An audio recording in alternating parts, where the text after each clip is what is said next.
2 ഘാതം n സമം 8 ആയാൽ 3 ഘാതം n വില കാണുക.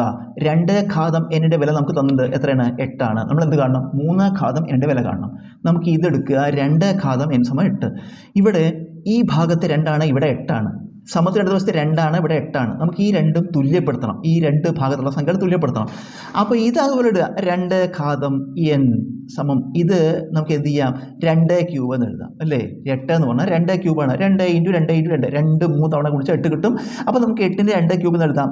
അതുകൊണ്ട് ഇപ്പോൾ എന്താ കൊണ്ടായ ഈ രണ്ട് ഭാഗത്ത് സംഖ്യകൾ തുല്യപ്പെടുത്താനാണ് നമ്മൾ പറഞ്ഞത്. തുല്യപ്പെട്ടു അല്ലേ? 2 ഘാതം n സമം 2 ഘാതം 3.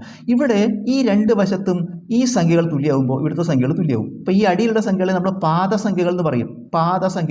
പാദസംഖ്യകൾ തുല്യമാണ്. അപ്പോൾ കൃതികളും തുല്യമായിരിക്കും. ഇതൊരു സമവാക്യമാണ്, സമം തൊട്ട. അപ്പോൾ ഇരുവശത്തും പാദസംഖ്യകൾ തുല്യമാവുന്നുണ്ട്, കൃതികൾ തുല്യം. n സമം 3. n വില കിട്ടി. n സമം 3. ഈ വില നമുക്കിവിടെ കൊടുക്കുക. എന്താ കാണേണ്ടത്?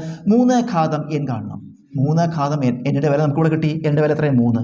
അപ്പോൾ 3 ഘാതം n പകരം നമ്മൾ എന്താ എഴുതുക? 3 എഴുതുക. 3 ഘാതം 3 കാണുക. 3 ഘാതം 3 എന്താ? 3 × 3 × 3. 3 എന്ന സംഖ്യ 3 പ്രാവശ്യം ഗുണിച്ചു. ഉത്തരം 27.